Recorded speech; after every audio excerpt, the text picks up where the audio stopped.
Boa noite a todos e a todas, sejam todos muito bem-vindos e bem-vindas aqui ao canal do YouTube da Comissão de Direito Sistêmico da UAB Itaquera. Para iniciar a nossa jornada, eu vou passar a palavra para a Janice Grave, da Comissão de Direito Sistêmico de Ribeirão Preto. Boa noite a todos, boa noite a todas, aqueles que estão nos assistindo, vão assistir depois. Saudações à nossa querida professora Isabela Oliveira, é uma grande honra que a gente te recebe aqui hoje. Também quero dar um lugar especial aqui, nosso querido Bert Hellig, a Sophie Hellig e também ao Dr. Sam Storch, porque sem eles a gente não estaria aqui hoje nesse movimento dentro das OABs. Então, também quero saudar o nosso presidente da OAB, da 12ª Subseção de Ribeirão Preto, o Dr. Luiz Vicente Correia, e também o Departamento Cultural, em nome do Dr. Geia, que também permitiu que a gente pudesse fazer esse evento junto com as demais OABs, né? É um movimento que surgiu das colegas da doutora Elza, da doutora Thais, que se movimentaram nesse sentido, e porque nós, dentro da Hellig e da T2, surgiram essas comissões. Algo trouxe essa força naquele momento e nós conseguimos fazer essa criação dessas comissões dentro da OAB. Isso nos honra muito. Querida professora Isabela, foi sempre, as terças-feiras eram sempre muito especiais para nós, né? Eu bloqueava a minha agenda, terça-feira era aula com a professora Isabela, na aula de EAD, foram mais de 72 horas, além das 360 horas de módulo presencial, né? A gente tinha ainda essas aulas com a professora Isabela, e foi um aprendizado, assim, riquíssimo. Só queria trazer para vocês os livros que a gente conseguiu estudar, foi O Amor do Espírito, de Bert Hellig, Conflito e Paz, também lemos o primeiro volume, A Própria Felicidade, da Sophie Hellig, e também o volume 2, e ainda A Fonte Não Precisa Perguntar pelo Caminho. Então, professora, é um aprendizado, cada palavra, cada anotação sua nesses livros são assim preciosos, né? No sentido de a gente leva isso no nosso coração, a sua fala, a sua amorosidade com esse ensinamento, e a gente quer hoje compartilhar um pouco mais, aprender um pouco mais com você e poder compartilhar isso com os nossos colegas. Então, seja bem-vinda a esse encontro, essa jornada que a gente fez com muito carinho, muito amor. Agora eu passo a palavra para a presidente doutora Thais de Santos. Gratidão, Janice. Boa noite a todas. Boa noite, professora Isabela. Boa noite a todas as pessoas que estão conectadas esta noite. Com grande alegria, eu saúdo a todos. E aqui eu falo em nome também do presidente da subseção da OAB de Santos, o Dr. Rodrigo de Farias Julião, e também em nome da comissão, todos os membros. Com grande alegria que eu os represento aqui nesse evento. E, professora, obrigada pela sua presença. Como a Janice colocou, cada leitura eram reflexões profundas. Às vezes a gente já lê o livro e aí fazia essa leitura novamente e vinham percepções muito profundas, e eu sou imensamente grata pela partilha, por tanto aprendizado. E é uma alegria poder dividir com outras pessoas um pouco do que nós tomamos de você. Então, seja muito bem-vinda. E agora eu passo a palavra para a doutora Roberta, de Itaquera. Gratidão. Obrigada, tá? Boa noite. Eu já fiz aqui a abertura, né, do canal e eu queria agradecer novamente por esse encontro, por essa jornada, pelo aceite de tão pronto logo nós fizemos o convite, de muita disponibilidade e carinho, de uma profundidade nos ensinamentos sempre, com tantas perspectivas e possibilidades.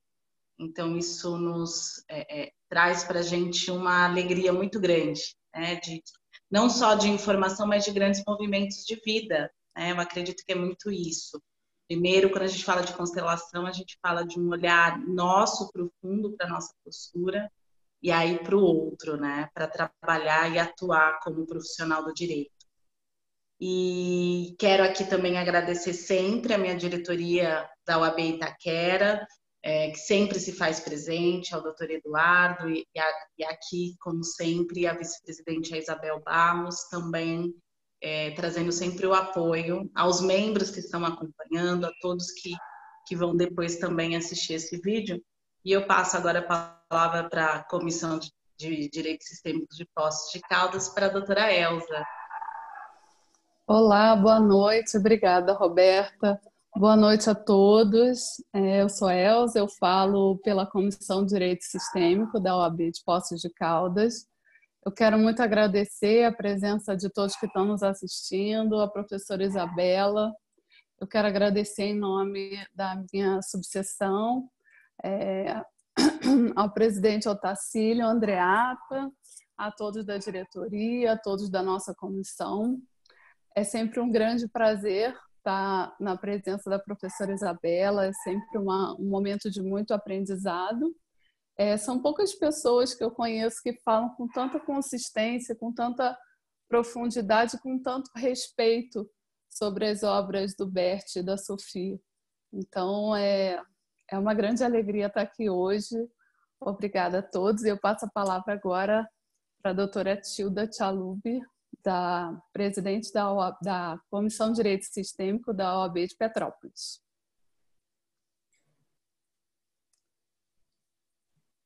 Abre.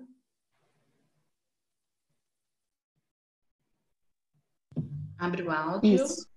Abri. Desculpa, obrigada.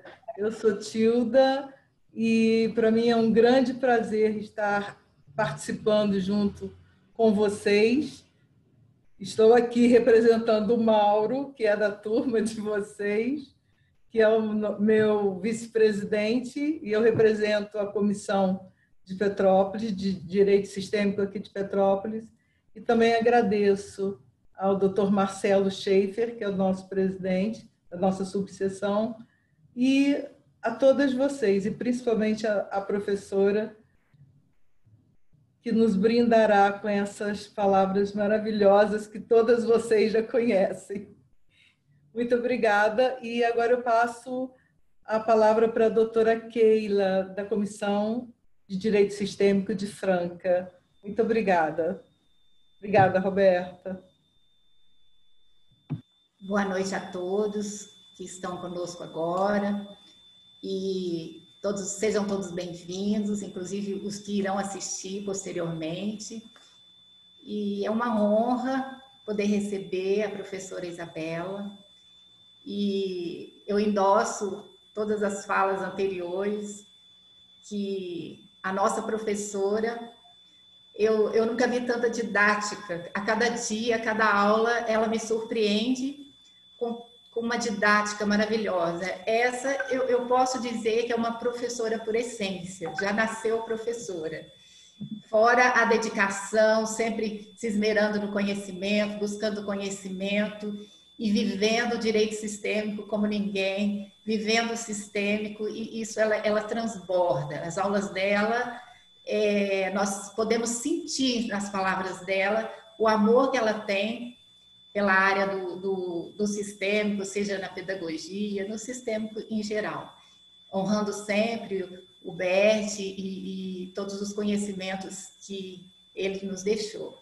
É um privilégio para nós sermos suas alunas, e uma pena que acabou o nosso curso, mas agora, aproveitando a pandemia, estamos sempre tendo a oportunidade de vê-la ministrando aulas e onde você estiver, professora Isabela, que eu tenho oportunidade, eu sempre vou querer ouvi-la e sorver um pouquinho mais desse conhecimento que você nos disponibiliza.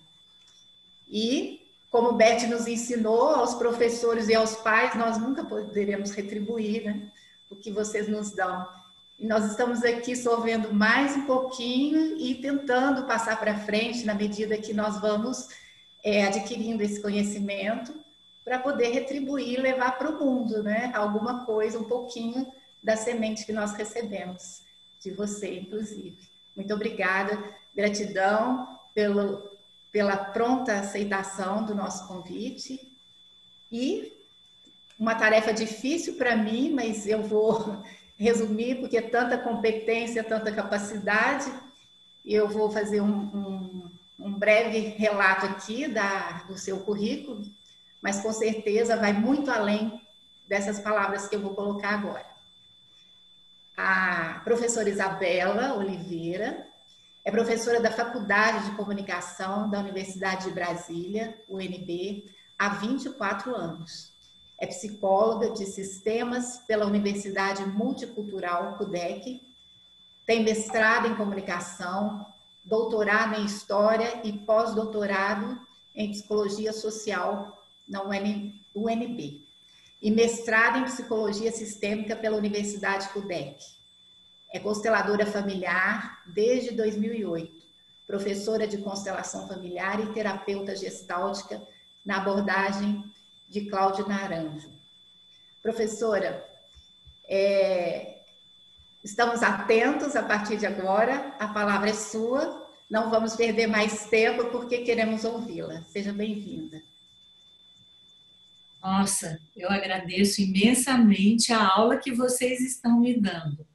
E a querida professora Angélica Oliveira, uma vez ela falou assim para mim: certas palavras nós sabemos que colocamos em ordem, que coloca a nossa vida em ordem, né? Nós sabemos que sim é uma palavra importantíssima, também por favor e também obrigada, mas eu gostaria de acrescentar uma hoje, que é namastê, ou seja, o Deus em mim saúda o Deus em vocês que estão aqui, minhas queridas irmãs, minhas queridas amigas, doutoras, cada qual com a sua responsabilidade na sua sessão, né? Por tantas outras pessoas, por tantas famílias, né? Agradecer a cada uma de vocês, a Roberta que me trouxe esse caminho, a doutora Roberta Moreira, cada uma das instituições que está propiciando esse evento maravilhoso que vocês estão fazendo, né?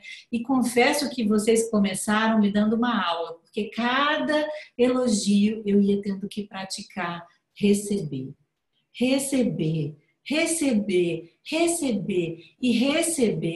que é o que a gente precisa fazer em primeiro lugar, em relação a quem?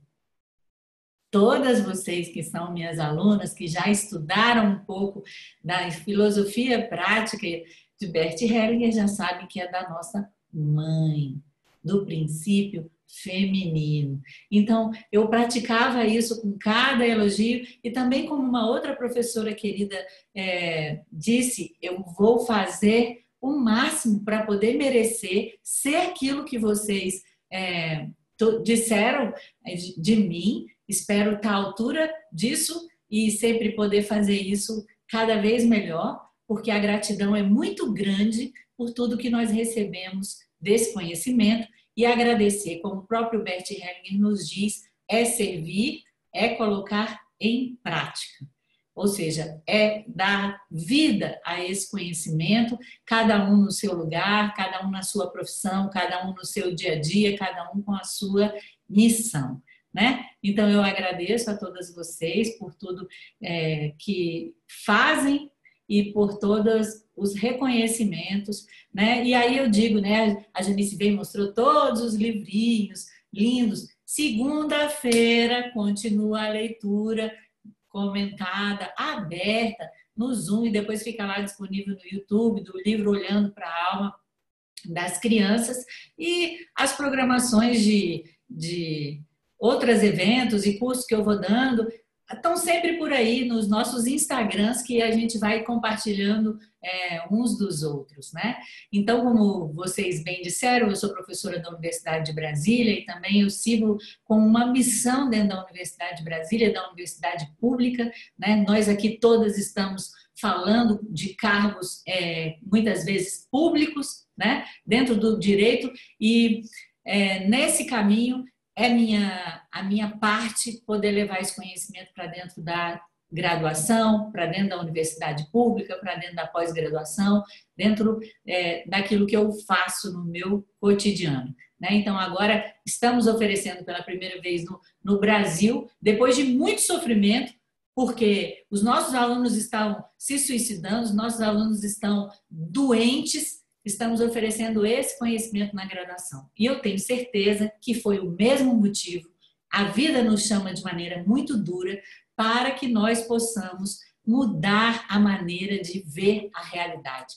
E Bert Hellinger teve esta nobre missão, recebeu esse chamado, ele descobriu algo, porque isso foi fato, já existiam muitas possibilidades de representação da família, mas ele foi quem percebeu essa sintonia que acontece entre representante e representado numa constelação familiar e toda a conexão que existe da pessoa com sua transgeracionalidade. E nisso ele mostrou também que ele estava tanto conectado com uma verdade muito antiga, né? Uma verdade muito antiga. Nós sabemos que uma fonte de inspiração do trabalho dele é o Tao Te Ching, né? E que é uma filosofia oriental que expressa muito do que ele nos ensina, e ele fez com que esse conhecimento desabrochasse de maneira prática, né? Como um conhecimento, eu digo, porque eu também tenho uma origem católica, eu também tenho uma origem religiosa, eu digo que é um conhecimento do Espírito Santo, dessa força que está em todos nós, né? E nesse sentido, vocês me convidaram aqui para falar hoje sobre a consciência. Até o título fala, né? As consciências, né? E como é a contribuição dessa compreensão do Bert Hellinger sobre a consciência para o campo do direito e como ela pode modificar a nós mesmos inicialmente e esse fazer jurídico. Então, a consciência, na verdade, ela é algo que ninguém sabe o que é. Vão lá no Google, procurem no Google, digitem lá no YouTube e vocês vão ver que muitas coisas se falam sobre a consciência, mas ela é uma das perguntas que nós não conseguimos responder. Então, Bert Hellinger não respondeu exatamente o que é a consciência, mas ele entendeu como a consciência funciona dentro dos relacionamentos. E ele entendeu como a consciência funciona dentro dos relacionamentos porque ele foi fazendo um processo de autoobservação e de observação daquilo que acontecia ao seu redor. Pois, afinal de contas, como vocês sabem, Bert Hellinger era um ajudante de almas, um ajudante de pessoas, né? Ele exerceu essa função de diferentes maneiras, como padre, como psicoterapeuta, como constelador, como filósofo, como amigo, como ser humano, como uma pessoa comum também, que ele sempre se colocava nesse lugar. Então, Bert Hellinger descobriu como a consciência funcionava nos relacionamentos, fazendo esse processo que ele chamou de um caminho fenomenológico do conhecimento. Como isso? Ele se perguntou durante 6 anos e meio, de maneira aberta, o que é a consciência? O que é a consciência? Imagine vocês, se você passar 6 anos e meio se perguntando o que é a consciência. De repente, um dia ele se deu conta que, na verdade, a consciência não expressava um princípio universal. A consciência não expressava uma verdade eterna. A consciência não era a voz de Deus. Na verdade, a consciência era como um instinto de equilíbrio. que nós temos no corpo. Se eu estou virando um pouquinho para o lado, eu estou caindo, volto para o prumo. E a consciência, ela mede, na verdade, o que o Bert Hellinger percebeu num primeiro momento, o nosso pertencimento ao grupo que nós fazemos parte. Né? Então, ela mede, por assim dizer, ele se deu conta de que ela media uma das nossas necessidades básicas dos relacionamentos, porque nós temos 3 necessidades básicas. E a nossa consciência responde às 3 necessidades básicas que nós temos enquanto pessoa.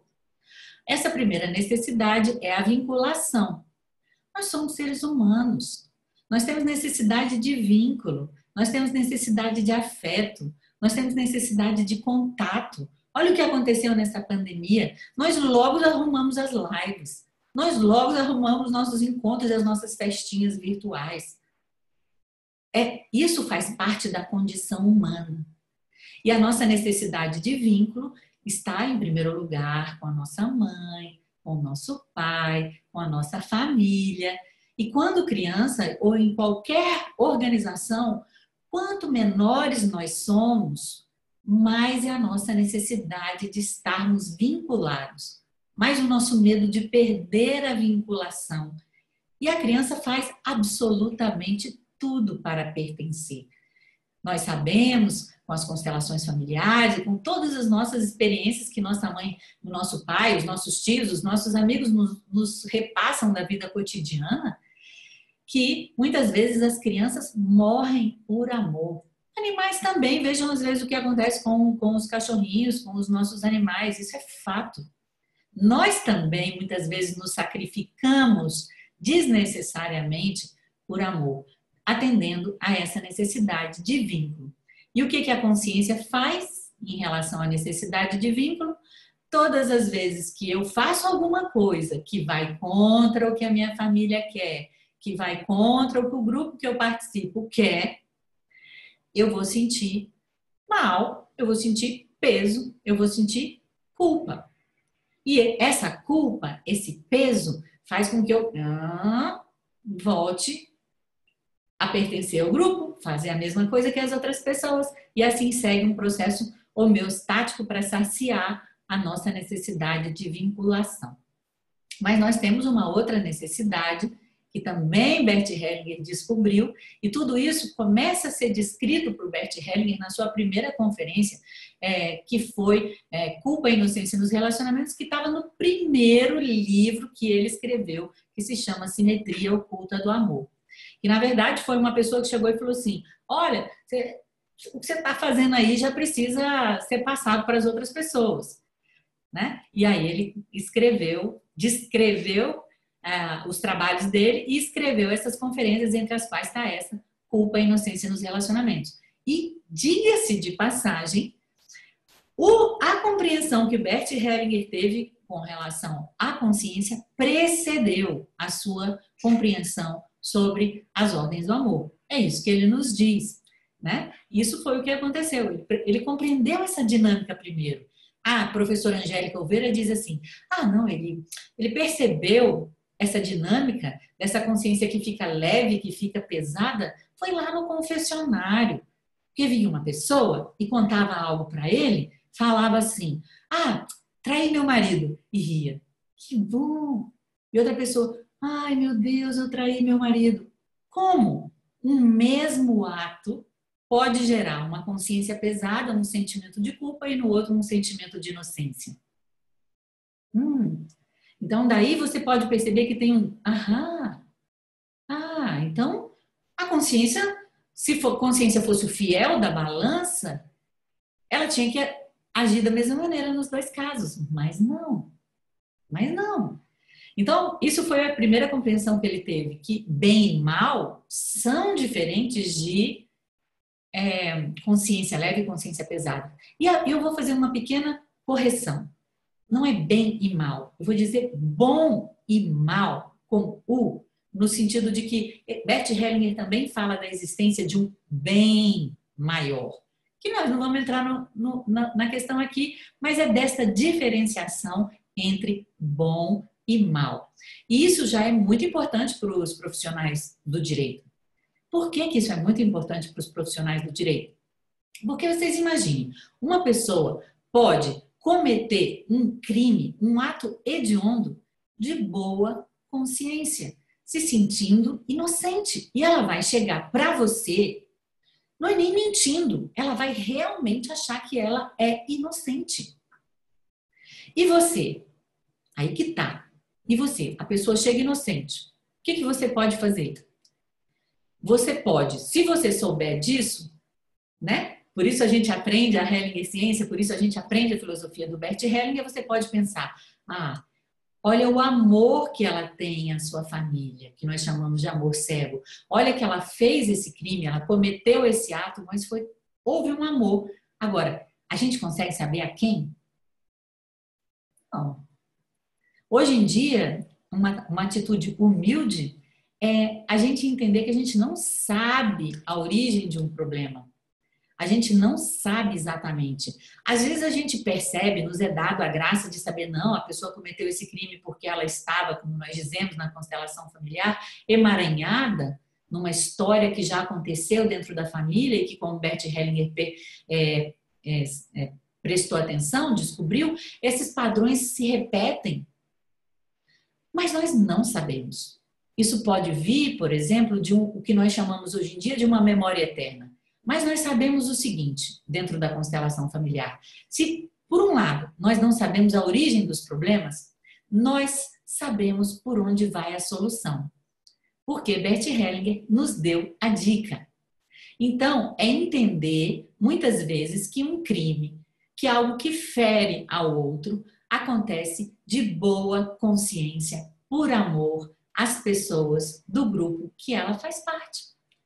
Então, quando eu olho dessa maneira, ajuda para nós, os profissionais que fazemos assistência social, ou que são do campo do direito, ou que são psicólogos, todas as pessoas que têm que lidar com esse criminoso, vamos dizer assim, com essa pessoa, com esse assassino, em última instância, né?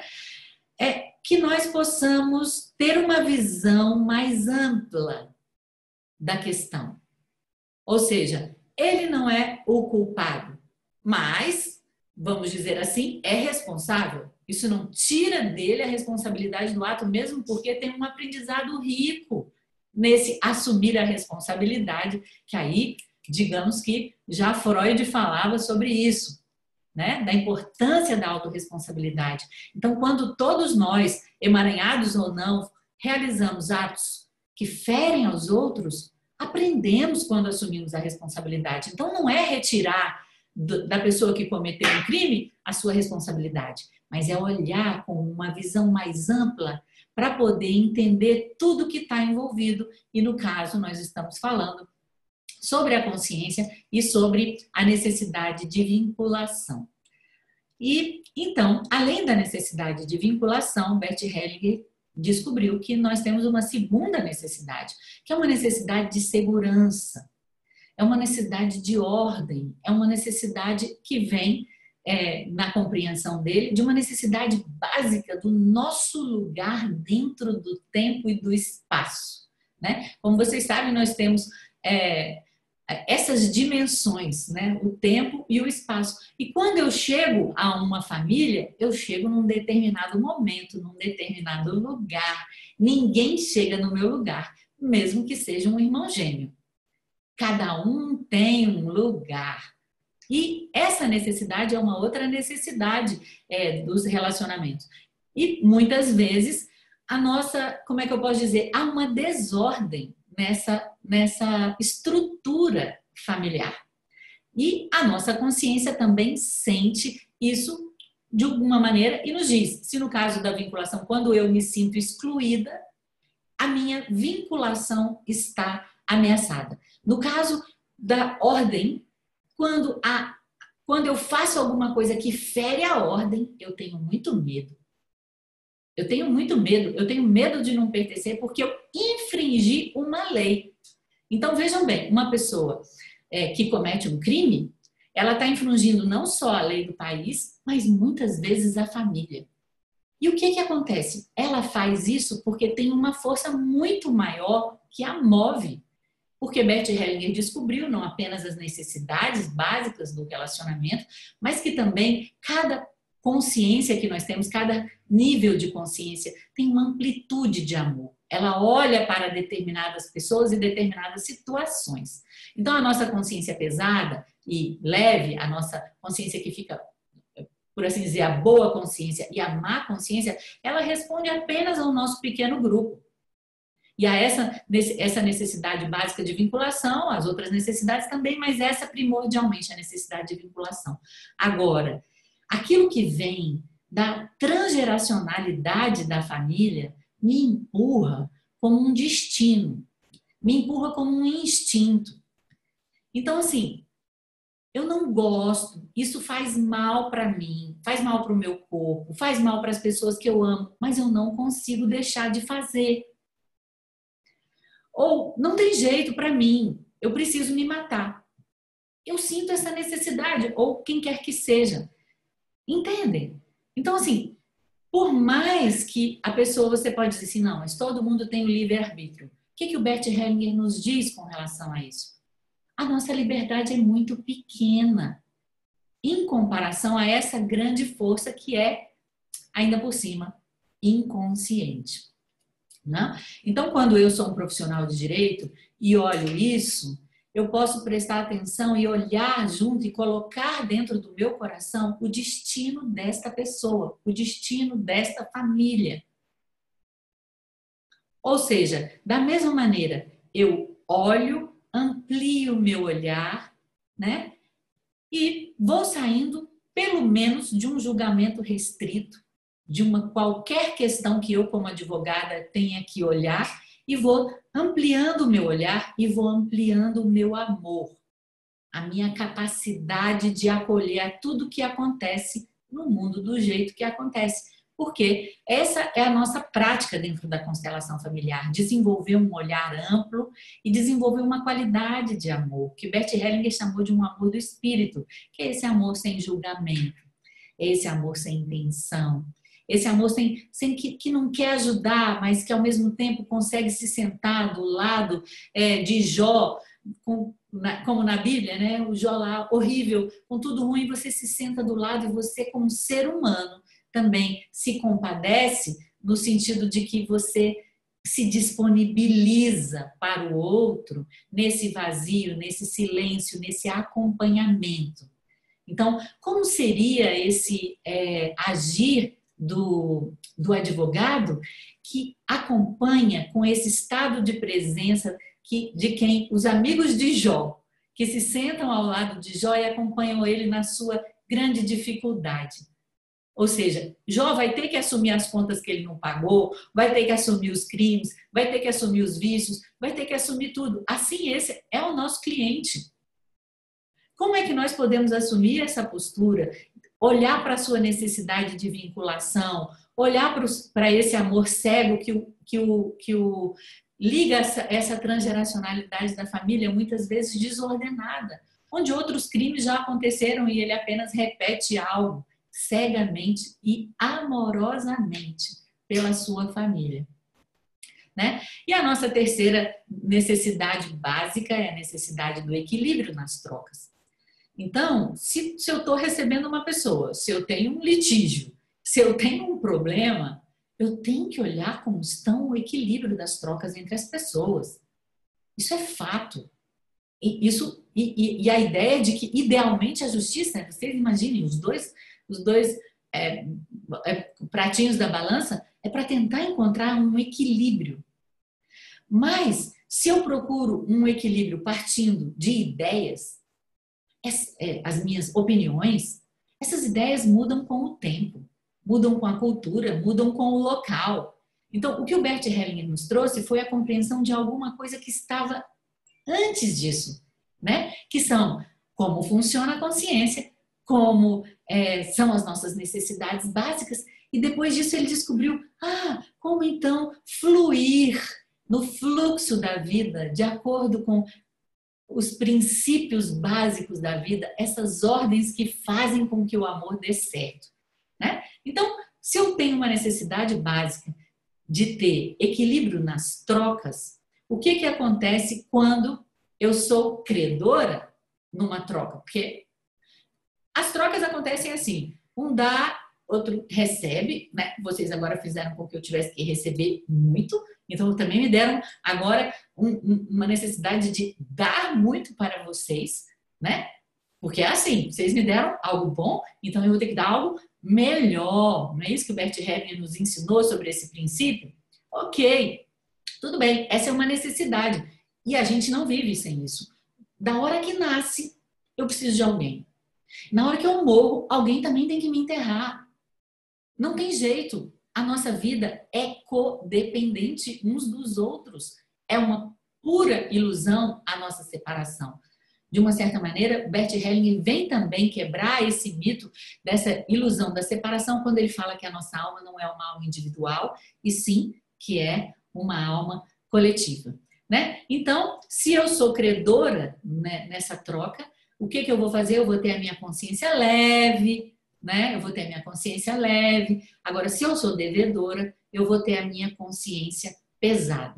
Mas nem sempre eu posso pagar. Eu posso dever, mas nem sempre eu consigo pagar. Por quê? Às vezes a pessoa me deu coisas grandes demais e eu não consigo equilibrar. E, às vezes, por outros motivos que, como nós já vimos, tem a ver com a transgeracionalidade, eu não posso pagar.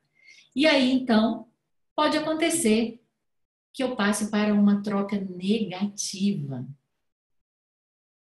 Então, quando eu, como advogada, entendo que existe um equilíbrio muito fino nesse dar e receber, e que muitas vezes os crimes, aquilo que acontece nas famílias e na sociedade, tem a ver com esta dinâmica que acontece no equilíbrio das trocas, na ordem que a pessoa tem dentro da sua família, ou desordem que a pessoa tem dentro da família, e dessa sua necessidade de vinculação, o trabalho do advogado ganha uma outra dimensão.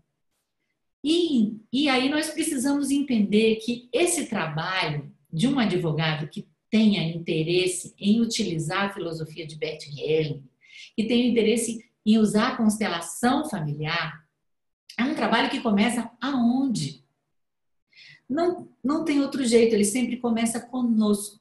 Então, é um trabalho de autoobservação da nossa própria consciência, de quando ela fica leve, de quando ela fica pesada, de quando nós experimentamos um conflito de consciência. Né? Eu gosto muito de dar um exemplo muito simples. Né? Existem coisas que são naturais dos seres humanos, mas que muitas vezes são proibidas pelo tabu, pela lei, pela cultura. Né? Vamos falar sobre o máximo do tabu. O máximo do tabu continua sendo o primeiro assunto que surgiu na Bíblia, que foi e é a sexualidade. O que acontece com relação à sexualidade? E a sexualidade está por trás de muita coisa. Você sabe mesmo que Freud disse, nós temos dois princípios. Um princípio chama Eros, outro chama Thanatos. Um princípio de vida e um princípio de morte. Né? Então, de uma certa maneira, poderíamos ver que tem esses dois princípios e eles têm talvez uma correlação. A violência tem um prazer, sabe-se lá? Podemos observar assim. Mas o que acontece? Nós temos desejo. O tal do desejo não cabe na lei, o tal do desejo não cabe no costume. Nós sentimos algo, muitas vezes contra a nossa moral, contra a lei.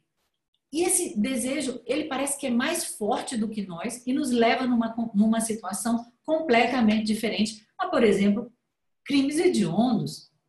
Então, como advogado, observo isso que acontece. E muitas vezes a pessoa tem esse conflito de consciência dela, porque o corpo dela quer uma coisa, a mente dela quer outra, as pessoas dizem outra, a lei diz outra. Ou seja, a guerra de verdade começa e existe dentro de nós nesse conflito de consciência. Uma consciência que fica leve e pesada, uma consciência que é instintiva, que me leva a fazer alguma coisa. Vocês compreendem? E qual é a possibilidade de solução, de uma certa maneira? É a ampliação desse olhar para um nível de consciência, de amor e de compreensão da realidade ainda mais amplo, que o Bert Hellinger chamou de consciência espiritual. Onde tudo e todos podem ser como são, porque é assim que é. É como como se fosse uma postura de humildade. Eu sempre gosto de ver dessa maneira. O amor do Espírito é uma postura de humildade essencial que é fácil da gente perceber quando a gente se lembra do nosso tamanho em relação ao universo. Então, tudo isso existe dentro do universo. A própria natureza coloca os seus limites. Então, existe. E mesmo assim, se fere ao outro, é necessário ter o resultado destes atos, a responsabilidade desses atos. Isso não é algo ruim, nem é algo bom, é apenas um aprendizado, é a maneira como a vida ensina. Então, a compreensão desses níveis de consciência, né? E daí o nosso título ter sido sugerido pela Roberta como as consciências, não porque elas sejam várias consciências, na verdade são didaticamente, tanto Freud também dividiu, falou em consciente, pré-consciente e inconsciente, ego, id, superego, são maneiras de explicar esse fenômeno da consciência que é em larga medida um fenômeno desconhecido na sua totalidade. E Bert Hellinger disse para nós uma coisa que para mim fica muito marcada. Ele fala assim: a consciência é o último mito do Ocidente. O último mito que nos oprime. Por quê? A consciência parece ser a voz de Deus. A consciência parece ser a voz da verdade. E ela não é. Ela não é. Ela é o que ela é, a gente não sabe exatamente, mas nós sabemos que ela funciona. Algumas coisas a gente já sabe. Os neurocientistas pesquisam de um lado, os psicólogos pesquisam de outro, os biólogos pesquisam de outro. Nós sabemos, por exemplo, que uma parte muito importante para a nossa consciência inconsciente, né? Que no caso do Bert Hellinger, ele não chama de consciência inconsciente, ele fala da consciência de grupo, da consciência coletiva ou da consciência de clã, né? Mas que ela é inconsciente, por assim dizer. Ele não descreve assim, mas ela tem essa ação. Ele vai falar dessa consciência como um motor muito profundo. E essa consciência, ela só consegue... Cada consciência dessas, ela só consegue, de uma certa maneira, resolver o seu dilema quando eu vou ampliando o meu amor. Então, o nosso trabalho, enquanto pessoas que conhecem a constelação familiar, é um trabalho de ampliar o nosso amor. É um trabalho de ampliar o nosso olhar. E poder compreender isso que o Bert Hellinger nos fala, que a consciência são amplitudes de amor, né? Eu olho para as pessoas da minha família, eu olho para a transgeracionalidade da família, eu olho para esse todo da vida, do universo, e de onde eu faço o meu trabalho? De onde? De que lugar eu faço o meu trabalho? Porque saber de tudo isso, fazer aula com a professora, ler os livros, o que quer que seja, é uma coisa, mas eu preciso praticar em mim mesma, ou seja, observar a minha consciência, quando ela fica leve, quando ela fica pesada, quando acontece um conflito, como eu falei em relação à sexualidade, aí eu sou contra trair meu marido, mas eu não consigo trair meu marido.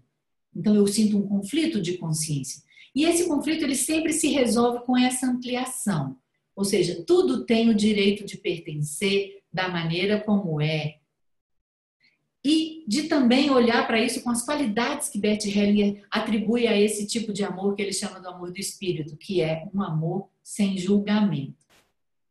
Ou seja, é muito difícil um amor sem julgamento, né? Porque, veja bem, e isso é um exemplo que o próprio Bert Hellinger dá. O nosso estar no mundo vem de uma diferenciação. E essa diferenciação vai sendo estabelecida em vários níveis. Por exemplo, eu diferencio entre claro e escuro. Eu diferencio entre... por exemplo, a sua mãe chega para você, ele dá esse exemplo. Uma criança chega no quintal e a mãe fala assim, olha que lindo. A partir daquele momento, aquele lindo ficou gravado como belo para essa criança. E uma das coisas que os cientistas descobriram, que era o que eu estava falando, é que a nossa consciência funciona com imagens. Então fica gravada uma imagem. Então, algo muito importante para um advogado saber é que as constelações familiares, e esse trabalho pode ser feito tanto em grupo, como pode ser feito com as imagens interiores, como pode ser feito, inclusive, com a meditação, com o estado de presença, é que estas imagens têm um poder muito grande. Muito grande. Então, eu como advogado, se uma pessoa chega para mim e diz, eu não tenho pai, é um exemplo simples, outras pessoas já usaram, vocês sabem muito bem disso. O que acontece com uma pessoa que tem uma imagem como essa dentro de si? Primeiro, é falsa. Não existe nenhum ser humano que não tenha pai. Então, de um modo geral, nosso trabalho também com a Hellinger Ciência, com as constelações familiares aplicadas a qualquer área do conhecimento, é trazer a pessoa para a realidade daquilo que é. Não, você tem pai como todo mundo. Você pode não ter convivido com o seu pai. E essa questão, ela é sempre relativa, porque tem gente que o pai fica do lado o tempo inteiro, mas tampouco consegue tomar o seu pai, não consegue ter um bom relacionamento. Entendem? Então, eu vou entender que esse crime que aconteceu tem uma imagem por trás dele. E essa imagem está atuando constantemente dentro da consciência da pessoa, porque o inconsciente é formado dessas imagens, e essas imagens, elas não são só imagens. Elas são ideias, por exemplo.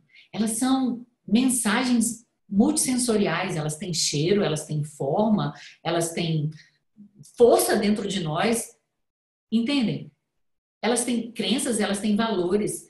Então, quando eu, como advogado, eu consigo levar essa pessoa a ter uma outra imagem, e no caso, por exemplo, da falta de pai, uma imagem que traz a pessoa para a realidade, aí sim, seja conversando com a pessoa, seja escrevendo a minha sentença ou construindo o meu processo, eu estou trazendo uma contribuição efetiva para um processo que Bert Hellinger chama de purificação, que é um processo de purificação destas imagens que causam sofrimento.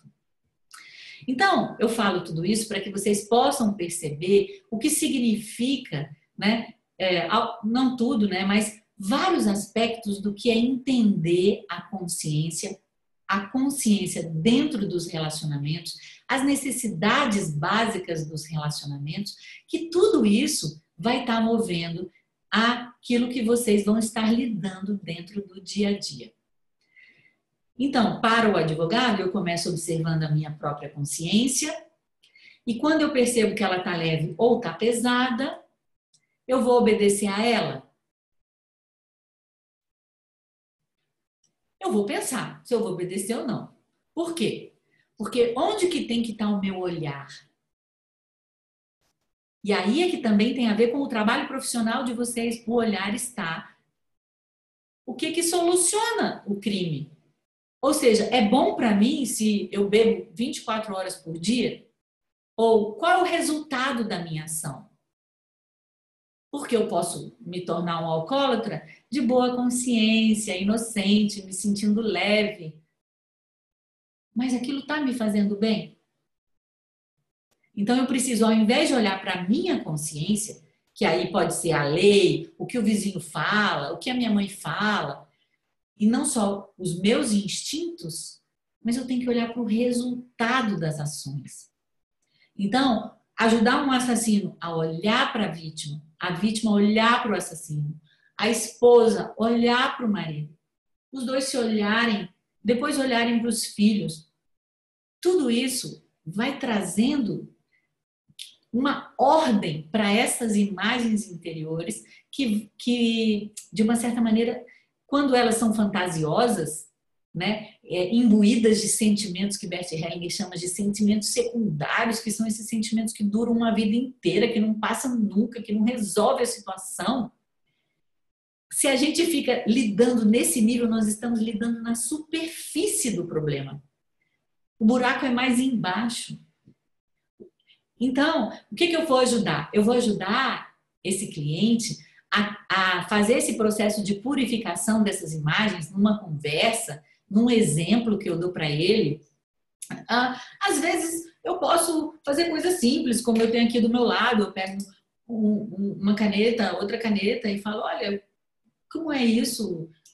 A sua esposa, ela ia gostar disso? Ou seja, eu posso usar vários recursos que ajudam a construir o que de fato se trata, que é uma nova compreensão, uma nova perspectiva para essas pessoas com as quais nós estamos trabalhando, né? Então, nós vamos fazendo esse trabalho em nós mesmos, não nos fiando pela nossa consciência que fica leve e pesada, e sim sobre os resultados dos nossos atos. Vamos percebendo quando a gente acha que tem que fazer uma coisa de qualquer jeito. Tem que fazer. Até que ponto que realmente tem que fazer? Especialmente se esse tem que fazer é chato, se me causa estresse, se está fazendo algo mal para minha família, eu não estou presente para minha família. Então o trabalho toma todo o tempo. Então eu tenho que olhar que às vezes eu estou também conectada com essa consciência transgeracional, inconsciente. E como que eu faço? Sempre o caminho vem com, aí também lá vem Freud, dar-se conta. Que, aliás, em inglês nós temos consciousness e awareness. São duas palavras diferentes. Foi porque Bert Hellinger se deu conta da consciência, né? Teve um awareness sobre a consciousness, que ele pôde descobrir o que ele descobriu. Então, o processo é sempre um processo de autoconhecimento, autoobservação. E uma observação que Bert Hellinger coloca como uma observação, um caminho de conhecimento fenomenológico, que é um caminho de esvaziamento, que é um caminho de centramento. E eu digo que a gente pode praticar isso a qualquer momento. Chega uma amiga e te liga, uma pessoa da sua família e te liga e vai contar algo.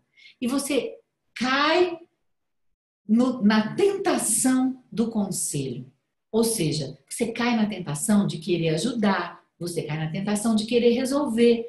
Observa se você, como profissional, está fazendo a mesma coisa. Como advogado, você quer resolver o problema do seu cliente? Ou você simplesmente se coloca a serviço para fazer o melhor possível por esta pessoa? Mas agora, como você tem um olhar sistêmico e integral, você vai olhar não só para essa pessoa, mas para todos que estão envolvidos na questão.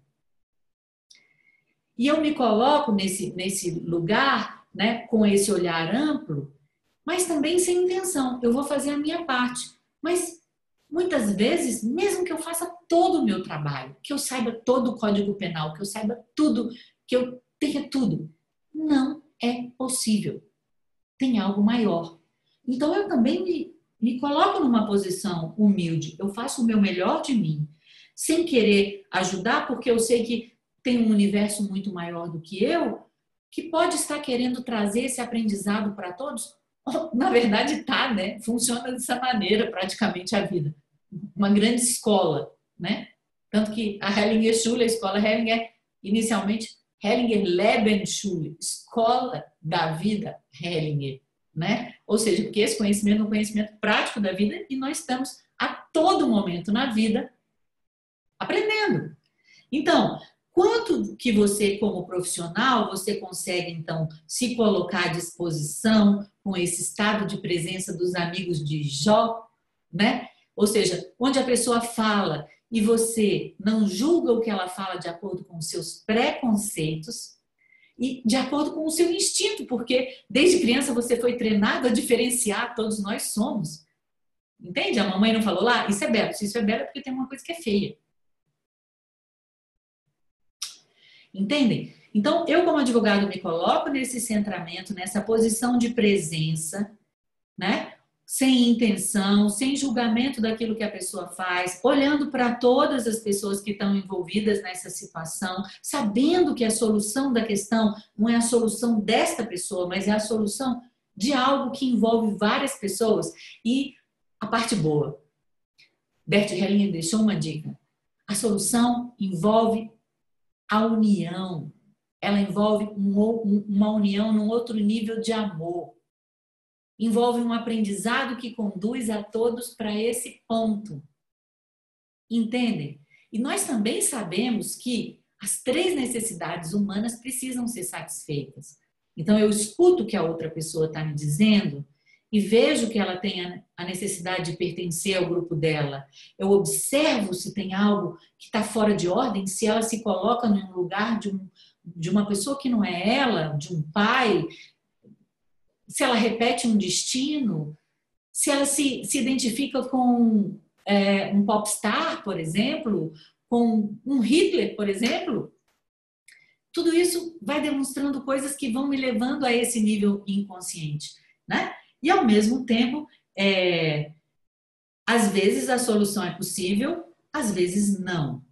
Então, eu também tenho que ter consciência que a minha ajuda, como advogado, tem um limite. Eu faço a minha parte.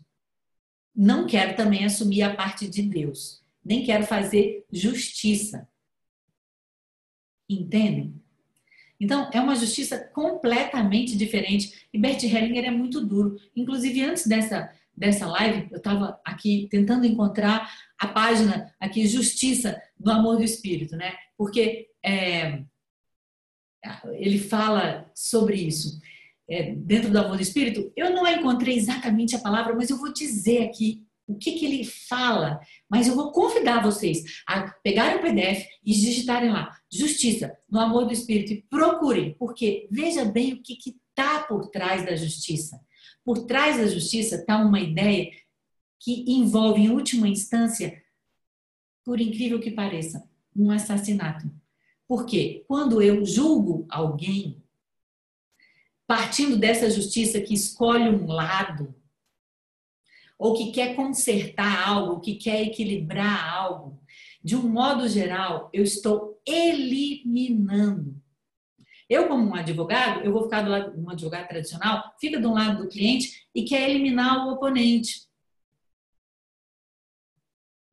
E, na verdade, é um outro tipo de paz, é um outro tipo de justiça, que envolve um outro tipo de amor e um outro olhar para a realidade. Então, o que eu posso dizer para vocês, advogados? Realmente é uma ciência. Eu considero que esse nome é um nome apropriado para esse corpo de conhecimentos, porque ele é um corpo de conhecimentos que Bert Hellinger fala que é sobre os relacionamentos, um corpo de conhecimentos sobre os relacionamentos, é um corpo de conhecimentos sobre o amor do Espírito, é a ciência de todos os relacionamentos, a ciência do amor do Espírito, e ele ainda diz uma terceira definição que eu acho a mais linda de todas, é a ciência universal do amor, ou seja, como o amor pode levar à morte, como o amor pode levar à vida, né? Quando o amor segue a ordem. Segue a ordem. Não essa ordem, quem sabe, que às vezes as leis expressam, né, de um direito que vem de uma cultura, que vem de uma opinião, que vem de um tempo, mas de um direito, de uma lei, que está conectada com esses princípios básicos da vida.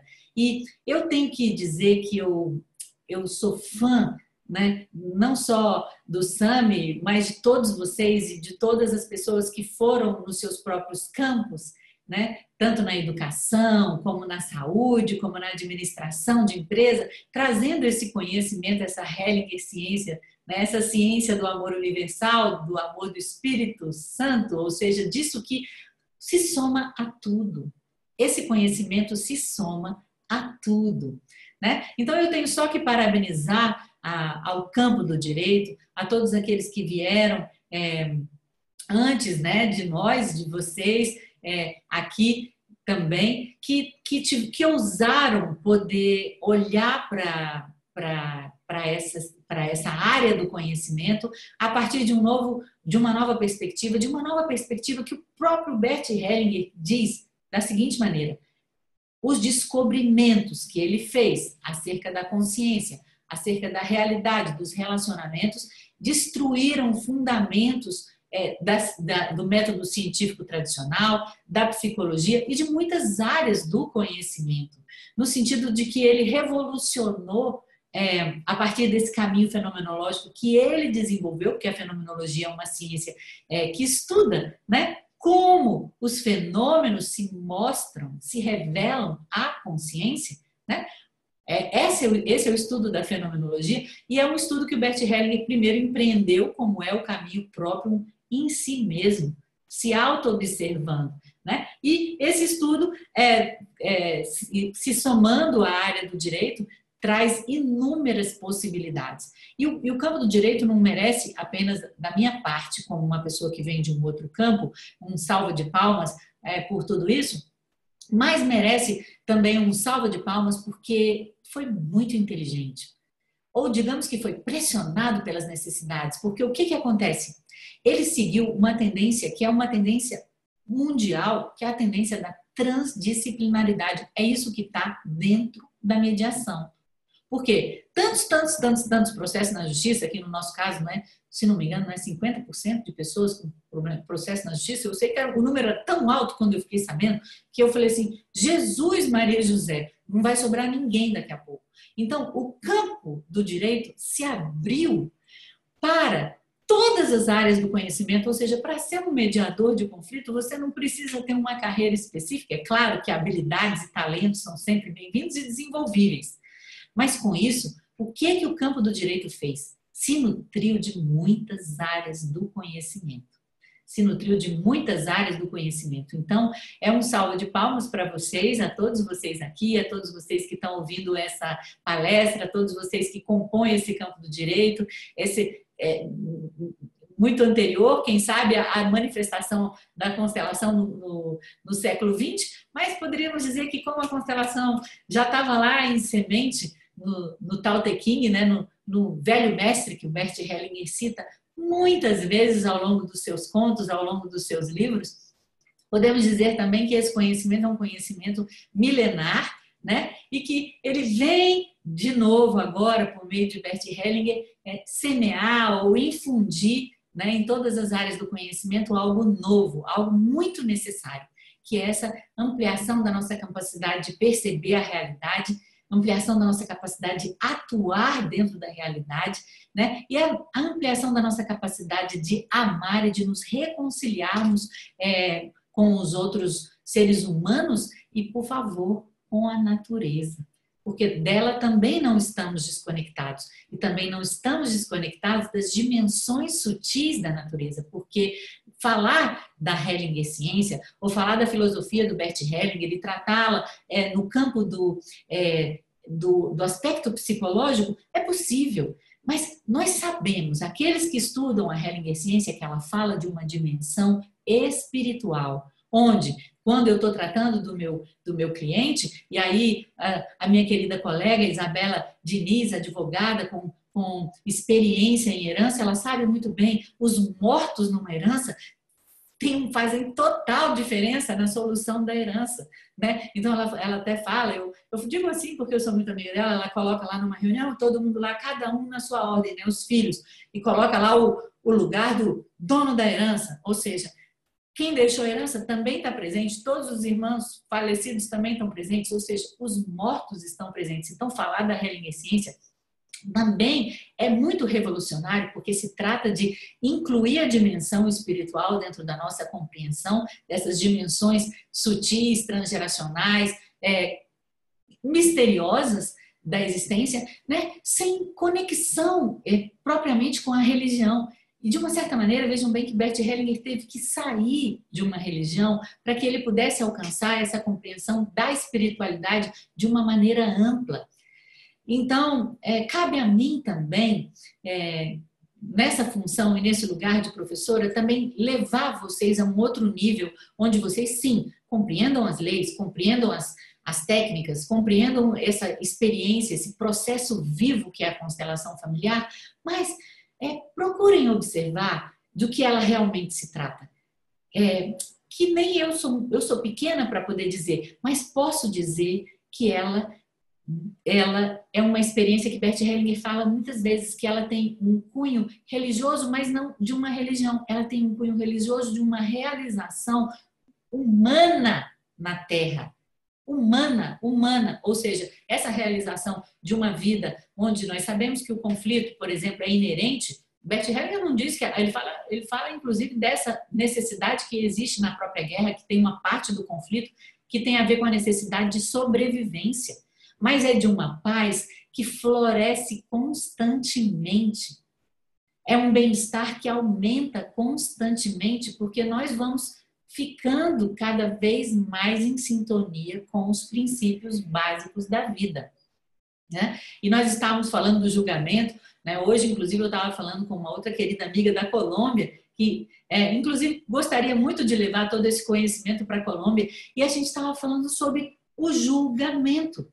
Ou seja, como é possível existir sem julgamento, né? Uma amiga minha disse assim, nossa, isso é mais difícil do que parar de comer doce. Ou seja, o dia inteiro, um dia sem julgamento, ou seja, um dia onde tudo, como diz uma outra ferramenta, onde eu posso olhar para tudo e falar, que interessante, isso aconteceu. Gente, isso é uma realização espiritual. É isso que o Bert Hellinger está falando. Que isso que é exigido de nós, que eu digo exigido de nós, porque uma coisa é eu ler todos os livros do Bert Hellinger. Agora, eu realmente trabalhar com isso, me dedicar a isso, significa um processo constante de autoaprimoramento, de realização religiosa, não nesse sentido de religião, mas essa realização de nós como seres humanos. Ou seja, dessa nossa humanidade que envolve o aspecto espiritual. Então, eu gostaria de falar sobre isso, né? Finalizar essa parte, né, da minha contribuição. Vocês me deram aí 1 hora de fala, mais ou menos, para que vocês pudessem também abrir o espaço para perguntas e respostas, né? E eu deixo aqui a minha gratidão por esse querido professor, Bert Hellinger. Deixo a minha gratidão à sua esposa, à sua segunda esposa, Sophie Hellinger, né? Que é uma contraparte interessantemente maravilhosa, diferente dele, mas que traz a oportunidade do mundo de conhecer o trabalho dele, que a ela lhe coube zelar por todo esse cabedal que ele deixou, né, durante o tempo que ela estiver em vida. E agradeço a vida, né, porque ela trouxe através dessas pessoas, ela trouxe através desse conhecimento dessas pessoas algo muito poderoso. Digamos assim que num termo budista, poderíamos dizer assim, o Dharma, mas o Dharma como um conhecimento que transforma. Um conhecimento que transforma não no sentido de que transforma pura e simplesmente a casca, mas um conhecimento que é alquímico, ou seja, que vai nos transformando de chumbo em ouro, que vai nos tornando seres humanos mais felizes, mais realizados e mais em sintonia uns com os outros, e quem sabe podendo ter a oportunidade de, diante de um momento tão difícil e de calamidade pública, como nós vivemos em relação a, por exemplo, ao aquecimento global, às desigualdades sociais, possamos ainda ter uma experiência diferente, melhor, mais positiva.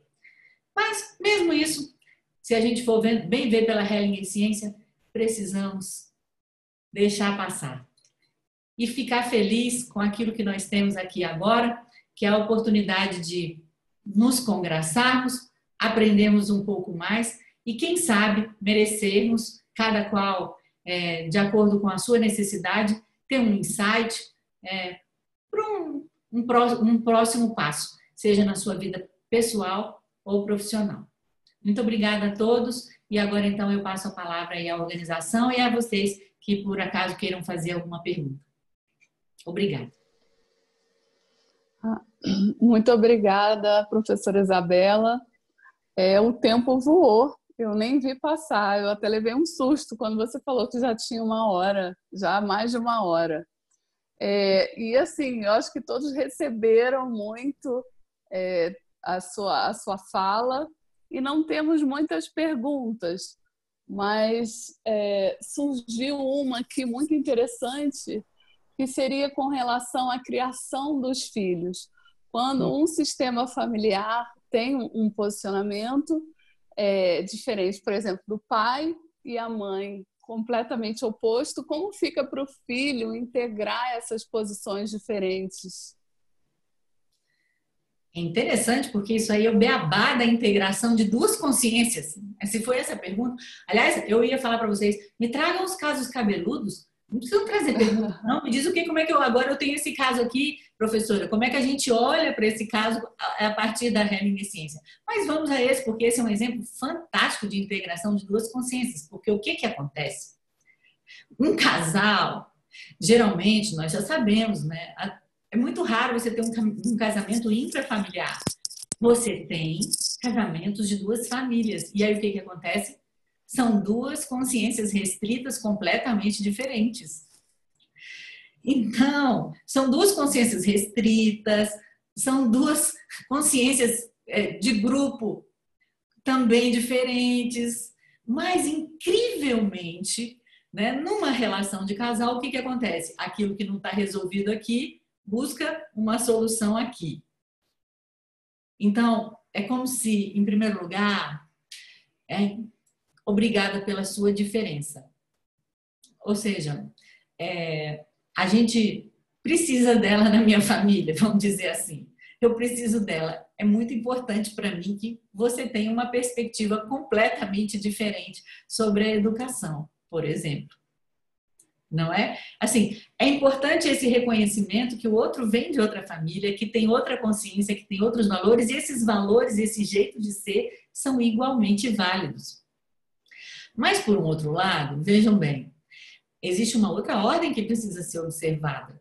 Quando o casal forma uma família, este novo sistema, este novo grupo familiar tem a prioridade. Então, os dois vão ter que experimentar um pouquinho de consciência pesada para fazer um pouquinho diferente, muitas vezes, da sua família de origem. Então, vão ter que aguentar a culpa. Bert Hellinger diz que só a criança fica inocente por toda a vida.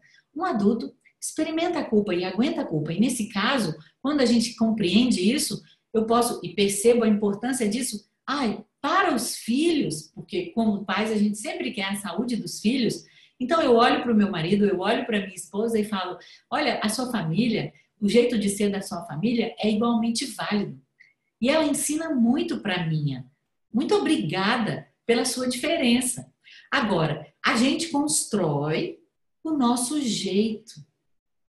Se na família da minha mãe, o almoço era meio-dia, na família da mãe da outra família, o almoço era às 14h, por que não o nosso almoço é à 1h? Entende? Então, assim, esse casal, ele precisa entender que ele tem autonomia para construir o seu jeito de ser. Mas o princípio básico é que ambos são igualmente válidos. E que eles têm por obrigação, se querem o bem-estar dos filhos, dar prioridade a essa construção coletiva dos valores que são ali. E quem resolve dos filhos são os pais, entendem? E aí, no casal, existe algo mais, né? Porque as ordens do amor no casal, são muitas. Não daria pra gente falar tudo aqui. Mas eu poderia dizer, eu até cataloguei, acho que 10 ou 11, na verdade. Mas eu posso dizer o seguinte, que tem um básico. Os dois são iguais, porém diferentes. Nós estamos falando de um homem e uma mulher. Claro que nós poderíamos entrar no mérito de outros relacionamentos, mas eu estou falando aqui no casal de homem e mulher. Então, o homem tem determinadas características que a mulher precisa respeitar. E a mulher tem determinadas características que o homem também precisa respeitar. Então, temos que respeitar o que vem das famílias de origem. Respeitar que o casal precisa construir o que é seu. E nesse construir o que é seu, tem que ter um respeito mútuo pelas diferenças dos outros. E são diferenças complementares. Enquanto essência, de uma certa maneira, nós mulheres, biologicamente, somos completamente diferentes dos homens. Precisamos dos homens para aprender algo e vice-versa. Então, essa educação dos filhos, ela precisa estar baseada nessa compreensão de que não é só saber qual dos dois que tem razão. Pelo contrário, o que o Bert Hellinger nos diz é o seguinte, Quem tem razão perde. Perde o quê? Quem tem razão perde o outro. Porque eu tenho razão, a briga acaba, eu estou certa e você está errado. Mas acabou a relação. Então, nesse equilíbrio que precisa acontecer entre o casal, é como se eu tenho que ceder um pouquinho, eu tenho que entender como é. O que o Bert Hellinger diz com relação a como funciona essa dinâmica? E não só o que o Bert Hellinger diz, mas encontrar na minha família o que funciona. Então, a educação dos filhos, ela tem que partir daí. E é muito interessante também que essa pergunta tenha vindo, porque eu estou há muito tempo estruturando a teoria e eu considero que a teoria hellingeriana, e considero de uma certa maneira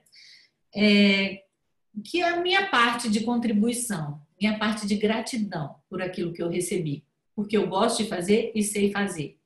E nesse momento, justamente, eu quero construir um curso para pais e filhos. Porque é a base. Melhorar o nosso relacionamento com os nossos pais. Sem isso, não adianta você dizer que você é advogado sistêmico.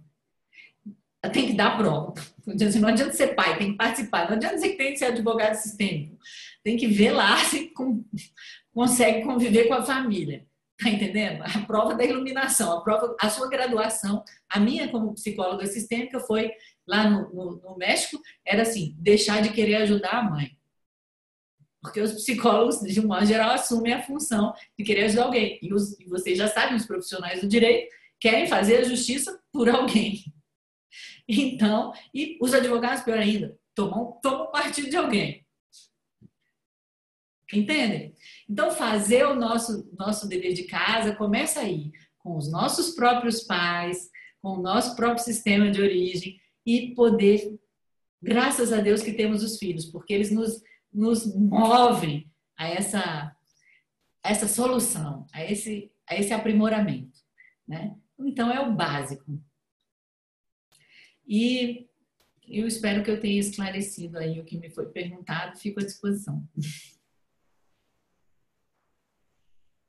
Professora Isabela, como que fica a má consciência, que a gente sabe que foi uma das grandes descobertas do Bert Hellinger, né?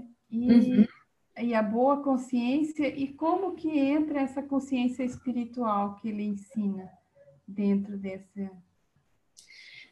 Veja bem, a professora Angélica Oveira, ela também diz que o maior descobrimento de Bert Hellinger foi a boa e a má consciência. Que, na verdade, são dois nomes para essa consciência que fica leve e que fica pesada, né? Sendo que a má consciência é aquilo que nos leva adiante, porque é com a má consciência que nós experimentamos a culpa, né? Então, assim, não é que a consciência seja má, mas é como se ela é má porque ela não faz aquilo que o grupo quer. Ela nos move em direção a esse crescimento que a nossa alma necessita. Então, esse esclarecimento, ou esse dar-se conta sobre essa dinâmica da consciência, já nos traz um grande valor. Ou seja, eu vou observar os meus sentimentos de culpa e vou olhar para eles não como algo mal, mas simplesmente com aquilo que, de uma certa maneira, está me levando além das fronteiras do meu grupo. Agora, isso pode ser algo bom para mim ou não. A boa consciência e a má consciência tampouco me dizem se isso é bom ou mal. O que é que diz se alguma coisa é boa ou má para mim? Eu tenho que olhar para os resultados. Então, eu sinto culpa. Eu fico, por exemplo, com um homem casado. Eu sinto culpa, eu sigo a minha má consciência. Mas, e isso me realiza alguma coisa? Isso me permite ampliar os meus horizontes? Isso permite realizar o meu desejo que de outra maneira não poderia acontecer? Ok, isso também está ok. Mas depois eu também posso pensar e escolher ainda de uma outra maneira.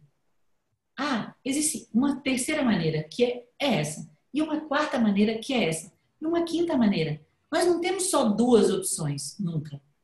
Então, de uma certa maneira, o amor do espírito, ele nos conduz a um outro lugar onde eu reconheço tudo isso, reconheço a dinâmica da boa consciência, a dinâmica da má consciência, reconheço quando eu estou ligada nesse joguinho. Até Bert Hellinger deixa uma poesia linda, que ele fala sobre os jogadores, né? Ele fala assim, essa daqui eu tenho na minha mão, porque eu estava trabalhando com ela hoje. Ele fala assim: eles se declaram adversários. Face a face, disputaram num tabuleiro comum com diversas figuras e regras complicadas, movimento a movimento. O antigo jogo dos reis, cada qual sacrifica diversas peças em suas jogadas e busca a vantagem, até que não haja mais movimentos a fazer, e o jogo termina. Em seguida, mudando de lado e de cores, iniciam outra rodada. Do mesmo jogo dos reis, mas quem joga o bastante, muitas vezes ganhando, outras vezes perdendo, torna-se um mestre dos dois lados. Ou seja, eu observando como é essa dinâmica da consciência, a boa e a má consciência, os dois lados do tabuleiro de xadrez, aqui fala o jogo de reis, mas o tabuleiro de xadrez, né? Eu jogando dos dois lados da boa consciência, eu posso me tornar mestre. E essa mestria nesse jogo, nessa compreensão, ela é dada por esta possibilidade que o Bert Hellinger nos deu de ter esse olhar mais amplo, desse olhar amoroso, onde eu não me prendo aos dois lados, eu não me prendo à polaridade, eu vou além dessa polaridade. Então, essa mestria que vai além da boa e da má consciência, desse jogo da consciência que está o tempo inteiro acontecendo, né? A gente não fala, acho que é um ditado de um povo nativo americano que fala assim: quem é que vai vencer? Qual dos dois lobos? O que você alimentar. Mas aí você alimenta aqui, você alimenta ali, você deixa de dar tanta atenção aos lobos, dá tanta atenção às vozes da consciência. Você presta atenção ao resultado, você presta atenção àquilo que reconcilia, que traz paz, que traz calma, que traz centramento. Bert Hellinger diz assim: no centro sentimos leveza. Então, ao invés de buscar, como é que eu posso dizer, agir apenas pelos nossos instintos ou apenas pela nossa consciência, existe uma outra maneira. Ou outras maneiras, que é o que o amor do Espírito nos leva. Não só a isso e isso, mas a todas as possibilidades, as outras possibilidades que fixo, quando a gente está fixo porque eu faço parte de uma família, a minha família pensa assim. Eu faço parte de um partido político, meu partido político pensa assim. Eu faço parte da ordem dos advogados e a ordem dos advogados pensa assim. Então, quando eu saio desse ponto de vista restrito, quando eu deixo de ser movido cegamente por esses instintos e eu amplio isso para o amor do Espírito, eu saio dessa dualidade da boa e da má consciência. Eu tenho outras possibilidades. E, às vezes, eu posso simplesmente ficar quietinho e receber a dica, que é um pouco do que acontece no processo, no caminho de conhecimento do Bert Hellinger. Eu centro, fico presente, fico vazio e vejo se vem alguma dica. E prestem atenção para fazer isso com o seu cliente ou com a sua amiga no telefone, ao invés de dar conselho, de cair nessa tentação, ou de cair na tentação de resolver o problema da pessoa, fica quieto. Ouve o silêncio. Ouve o que o universo pode estar querendo dizer naquele momento, não só para aquela pessoa, mas para você. E vocês podem observar o que aconteceu aqui agora. Chega um silêncio, chega uma calma. E dessa calma pode aparecer uma outra coisa que não seja fruto de um reflexo da nossa consciência. Pré-programado.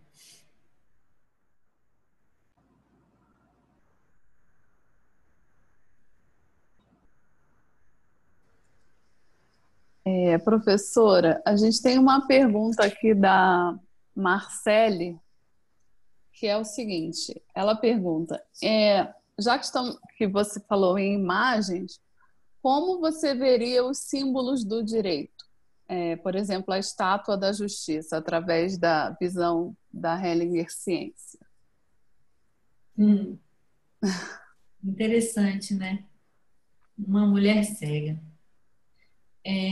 Poderíamos dizer que o fato dos olhos estarem vendados, na compreensão tradicional, até onde eu sei, é para que ela possa ter imparcialidade. Não é isso? Então, de uma certa maneira, é a mesma coisa. Só que a gente poderia dizer que a Hellinger Ciência nos traz a possibilidade de ser imparciais sem a venda. Mas essa imparcialidade é muito exigente, vocês já viram. Porque nós, em primeiro lugar, nos identificamos com a nossa própria consciência. Temos pouca consciência desse processo que acontece conosco. E então, eu poderia dizer que a Hellinger Ciência seria uma estátua de olhos abertos e imparciais. Uma mulher é como se a justiça ela fosse uma mulher e a lei fosse o homem, né? A gente também tem essa polaridade. E com a Hellinger Ciência, a gente sabe que, na verdade, essa lei, essa ordem, não é apenas humana, e ela é uma ordem que se submete a uma ordem maior, a uma ordem que é viva, né? Bert Hellinger sempre fala da Hellinger Ciência como uma ciência viva, que vai se manifestando em cada situação de uma maneira diferente, que nos exige não saber as 3 ordens do amor, ou isso e aquilo, os 3 níveis de consciência, que nos exige primeiramente uma postura que começa nessa humildade em relação a algo maior, né? Então, o que eu poderia dizer? Permanece tudo igual, mas diferente. Poderíamos falar do mesmo símbolo, de um feminino, que é essa essência, que enxerga com imparcialidade, que está a serviço, e que também segue a uma ordem, um princípio masculino, mas o que seria essa ordem universal? Então, é isso a minha contribuição. E eu acho tão lindo porque hoje mesmo eu estava até me lembrando disso. Me chamam para falar no campo do direito e às vezes eu fico me perguntando por quê. Primeiro, eu vou dizer, é sempre um prazer, eu gosto. Tem dentro de mim também, já cheguei a fazer o curso de mediação, não consegui fazer o estágio, mas ainda tem hora que eu ainda quero fazer a mediação de novo, porque é algo que me encanta, a solução de conflitos. E vocês vejam bem, qual é o Dia da Justiça?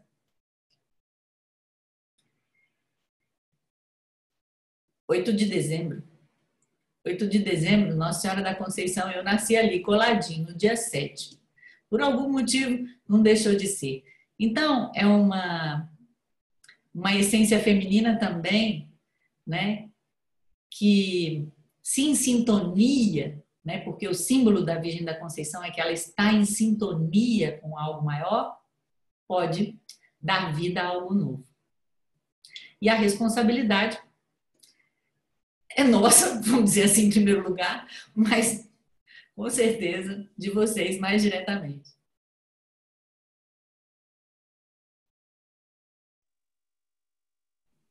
Uau, professora! Eu tô assim, sem palavras. Eu acredito que não tenham mais perguntas, né? Tinha algumas perguntas, mas foram respondidas ao longo do encontro. Eu quero agradecer imensamente, né, o seu aceite.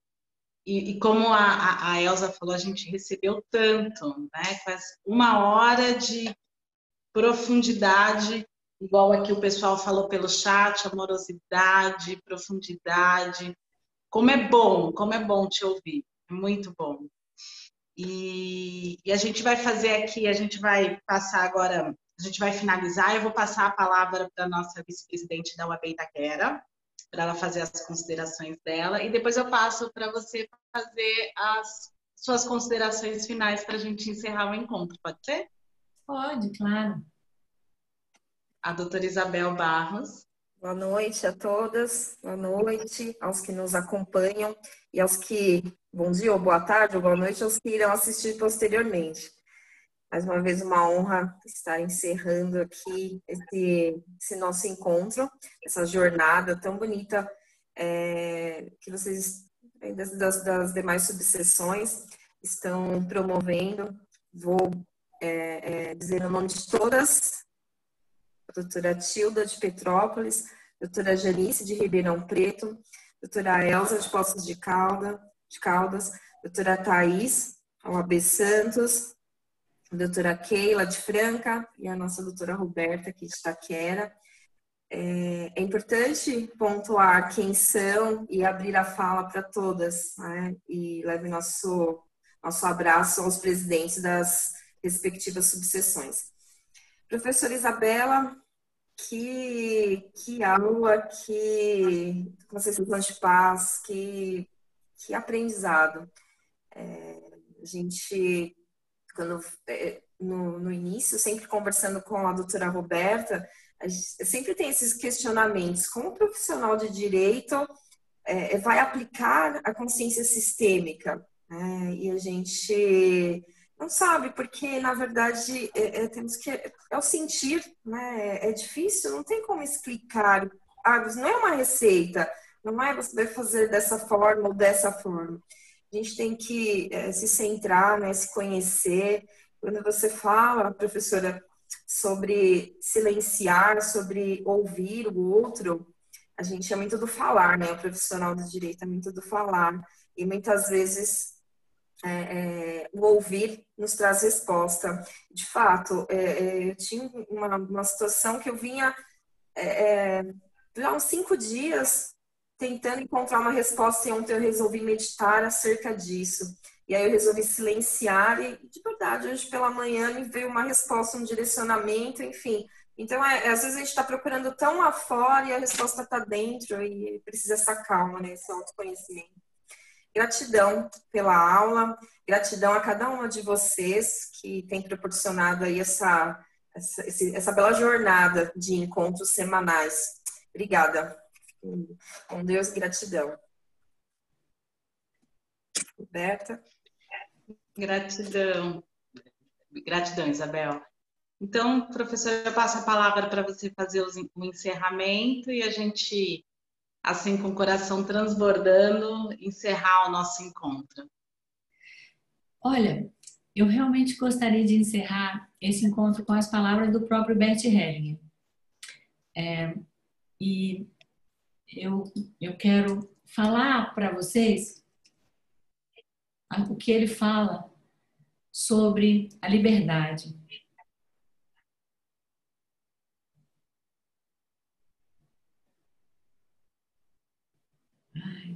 Deixa eu ver se eu consigo encontrar aqui.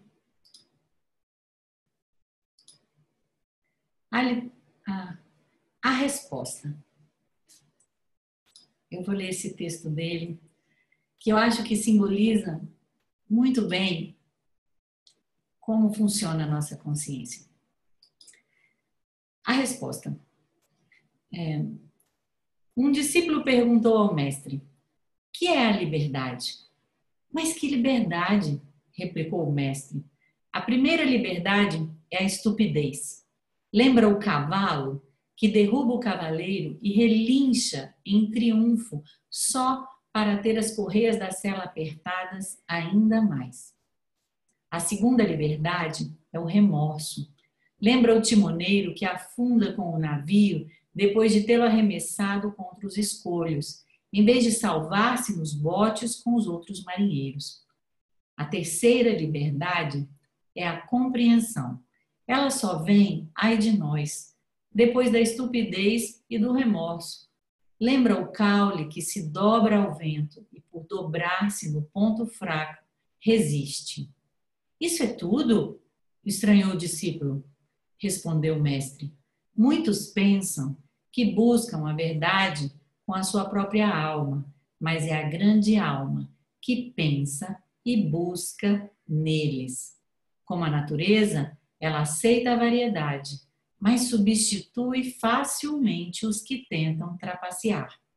Aos que lhe permitem pensar e buscar neles, concede, porém, uma pequena liberdade, ajudando-os como o rio ajuda o nadador a alcançar a outra margem, desde que se submeta à sua corrente e se deixe levar. Então, eu desejo a todos vocês, se é que é possível desejar algo, que possam fluir com esse fluxo da vida, nos lembrando até do título do livro do nosso querido mestre, A Fonte Não Precisa Perguntar pelo Caminho. Esse texto especialmente eu tirei de outro, A Simetria Oculta do Amor, na página 16, mas está replicado em muitos outros livros. Então eu desejo a vocês que possam fluir, que a vida possa levá-los a outras margens por meio desse conhecimento. E muito gratidão a cada uma dessas queridas mulheres que estão aqui presentes nessa sala, a cada um de vocês que viu essa live ao vivo em casa e a cada um de vocês, como bem lembrou a Isabel, no bom dia, no boa tarde, na boa noite, e depois possam se beneficiar um pouco desse encontro tão gostoso que nós tivemos hoje. Muita gratidão também a todas as organizações que estão envolvidas na realização desse evento, né? E sempre uma salva de palmas ao Sistema Judiciário Brasileiro pela abertura ao novo. Então, muita gratidão, até a próxima. Assim. Ai, obrigada. Eu acho que o pessoal vai dar um tchau aqui. Gratidão, Isabela. Gratidão, Isabela. Muito obrigada por compartilhar tanto conhecimento. Isabel, também muito obrigada por nos receber também aqui na casa de vocês, embora virtualmente. Um prazer, sempre será um prazer. Obrigada, professora. Gostei da ideia de trazermos os casos, já podemos depois pensar num outro encontro, vai ser muito bacana. Obrigada pela partilha e seguimos nessa conexão que já nos trouxe, já nos levou em lugares tão mais longe do que a gente imaginava. Gratidão. Obrigada. Com relação aos casos, eu acho que é necessário a gente abrir um espaço de mentoria, onde possa existir esse canal para que vocês sempre possam ter isso. É muito necessário um olhar externo. Ok, fico à disposição quando for necessário. Gratidão, professora. Foi muito bom, como sempre.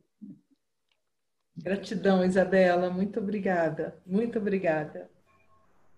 Foi uma honra participar. Para mim. Tchau, tchau. Boa noite. Boa noite. Tchau, Boa noite, pessoal. Boa noite.